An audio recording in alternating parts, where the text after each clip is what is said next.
Hello dear students, in our last virtual class, we studied the poem Dust of Snow, and in this video, we are going to discuss next poem Fire and Ice by Robert Frost, an American poet. So before starting this poem, we must understand the basic idea of this poem. In this poem, the writer Robert Frost have adopted metaphor, and that's why he symbolizes fire as a strong desire, passion, want, and ice, hate. So there are two words, fire and ice, and Robert Frost in this poem uses these two words in a different meaning, symbolizes fire as strong desire, passion, and ice as hate. So by considering these literary meaning, these meanings in this poem, we will continue. So let's start reading this poem. So in first stanza, some say the world will end in fire, some say in ice. So dear students, Robert Frost expresses his thoughts that some people, particularly scientist one, some people claim that the world will destroy, the world will end up due to fire. The world will be destroyed due to strong passion of the people living in it. As the needs of the people are increasing day by day, people are turning more passionate, and for fulfilling their strong desires, people are doing all the things. They are killing one another, they are cheating one another. So in this way, poet wants to convey his message, convey his thoughts, that some people are saying that the world will destroy due to fire, due to strong passion of people, as they are ready to do anything for fulfillment of their desires. And some say in ice, and some say in ice, and some people say the world will destroy due to hate. Due to hate prevailed in the hearts of people. So for the first line, the poet also admits it, that from what I have tasted of desire, I hold with those who favor fire. And poet further says that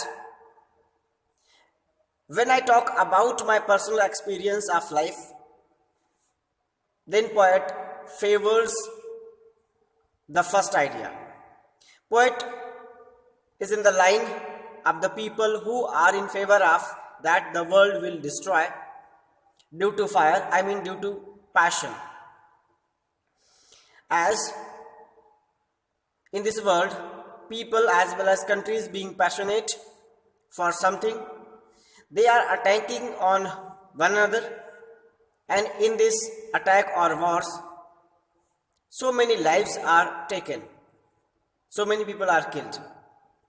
And if it goes on, then the world will be destroyed, will be perished due to war, due to fire, due to strong passion of people. So the poet here wants to convey his message that in today's world, people are turning more passionate, more desirous, and their desires, their passions will lead this world to destruction one day. And in silent words, he want to urge people for making their desires limited, for not wanting which is not necessary. It means the people must curtail their wants, they must not desire for more than need. Otherwise, the world will destroy due to the strong desire of the people. And in second stanza, if it had to perish twice, I think I know enough of hate to say that for destruction ice is also bread. But further, the poet Robert Frost second time supports the second idea, and he said that if this world is destroyed two times, then first time it will be destroyed due to strong desire, I mean fire, and second time it will be destroyed due to hate of the people for one another. So when people hate others, then they start thinking against those people, then they start making plans for defeating or killing those people to whom they hate. And in this way, the world is full of hate, and Robert Frost admits that he knows that the world is full of hate, and that hate is enough for killing this world, for perishing this world. And would suffice, and that would be means the hate which is prevailed, which is present in the hearts of people in this world, that is sufficient, that is in enough amount that can perish the world. So in first stanza, the poet supports that the world will be destroyed due to strong passion of people, and in second stanza, poet also admits that the world will destroy due to the hates of people. So in silent request, the poet wants to convey the message that we must not be so much passionate, we must not hate people, as it is against the mankind and it will lead the world to destruction. So the poem completes here. And when we talk about the literary devices used in this poem, then what is that? First one is personification.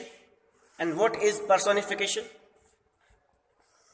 When we consider any non-living thing as living one, then it is called personification. For example, this poem, we used fire and ice as passion and hate. Then dear students, you know very well that fire is non-living and ice is also non-living. And passion is the quality of human character. And on the other hand, hate is also the quality of human character. So fire and ice are compared with the qualities of human character. That's why it is personification here. And on the other hand, alliteration is also used here. We also discussed what is alliteration yesterday in our virtual class. Once again, I would like to tell you, alliteration is the repetition of sound in nearby or closely related words or in the same line.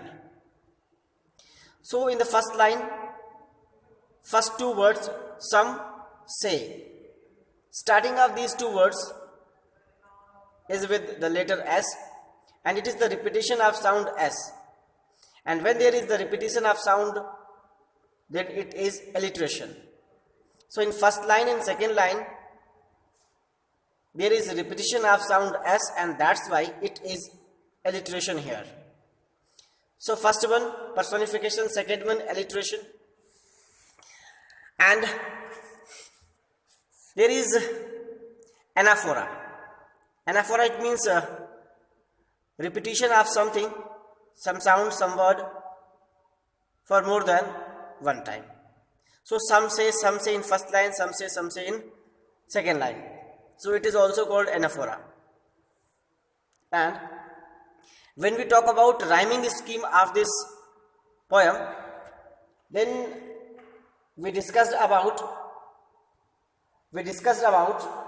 rhyming scheme, how we mark rhyming scheme in the last virtual class.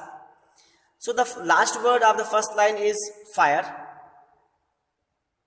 So mark fire A. And the last word of third line is also desire. So fire and desire are also rhyming with all together. So mark them A, line first A, line third A. And last word of second line is ice, and last word of fourth line is fire. It means it is not matching. So that AB and BC cannot be followed here. So it is not a rhyming scheme here. So it is not matching here. So rhyming scheme is not here followed. That's why we cannot find out the rhyming scheme here. So in this poem, the poet Robert Frost conveyed his message and requested people not to have so much passionate and hatred. So the poem completes here, and you have to read this poem once again yourself, and if you have any doubt, then you can ask me without any hesitation. Thank you for watching this video.